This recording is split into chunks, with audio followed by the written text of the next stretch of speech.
Salt ரொம்ப நல்லதுன்னு சொல்லிட்டு நீங்க யூஸ் பண்ணிட்டு இருந்தீங்கன்னா கண்டிப்பா இந்த வீடியோவை ஸ்கிப் பண்ணாம பாருங்க. இதுலயும் கலப்படம் இருக்க வாய்ப்பு இருக்கு.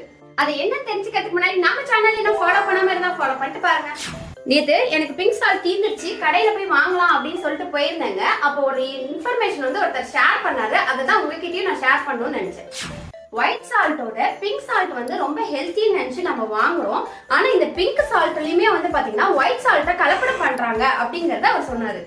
ஆமாங்க, ஒரு 100 கிலோ பிங்க் சால்ட்ல ஒரு 20 கிலோ ஒயிட் சால்ட்டை வந்து கலப்படம் பண்ணாங்கன்னா கண்டிப்பா வந்து இந்த மிக்சர்ல நமக்கு தெரியறதுக்கு வாய்ப்பே கிடையாதுங்க.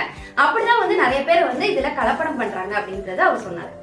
ஸோ அப்ப நான் கலப்படம் இல்லாத சால்ட் எப்படி யூஸ் பண்றதுன்னு கேட்டப்ப அவர் என்ன சொன்னார்னா, நீங்க இந்த மாதிரி பிங்க் கிறிஸ்டல்ஸ் வந்து எடுத்துக்கோங்க, இதை வந்து பவுடர் பண்ணிட்டு நீங்க சால்ட்டா யூஸ் பண்ணிக்கோங்கன்னு சொன்னாரு. அப்ப நீங்க கேட்பீங்க, இதுல கலப்படம் பண்ண முடியாதா அப்படின்னு கேட்பீங்க.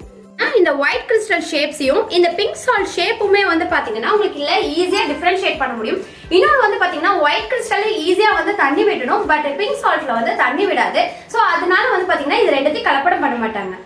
அதனால பெஸ்ட் என்னன்னா இந்த கிறிஸ்டல்ஸே வந்து நம்ம மிக்சியில வந்து தூள் பண்ணி அதை சால்ட்டா யூஸ் பண்ணிக்கலாங்க. இந்த தகவல் கண்டிப்பா உங்களுக்குமே புதுசா இருந்திருக்கும். ஸோ அதனால இந்த வீடியோக்கு லைக் பண்ணிட்டு மற்றவங்களுக்கு ஷேர் பண்ணிடுங்க.